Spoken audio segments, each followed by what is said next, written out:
একটা মিথ্যে আমার জীবনটাকে নষ্ট করে দিয়েছে। কি বলছিস তুই? হ্যাঁ মালা, আমার কথা কেউ বিশ্বাস করে না।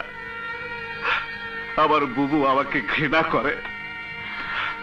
ভেবেছিলাম 20 বছর পর আমার বুবু বিশ্বাস করবে আমি খুনি না, আমাকে ক্ষমা করবে। ক্ষমা তো করেনি, উল্টো আমার ভাগ্নে অবিকে আমার নামে বিষ ঢেলে দিয়েছে। সেই সেই অবি আমার ভাগ্নে আজ আমার গায়ে হাত তুলেছে।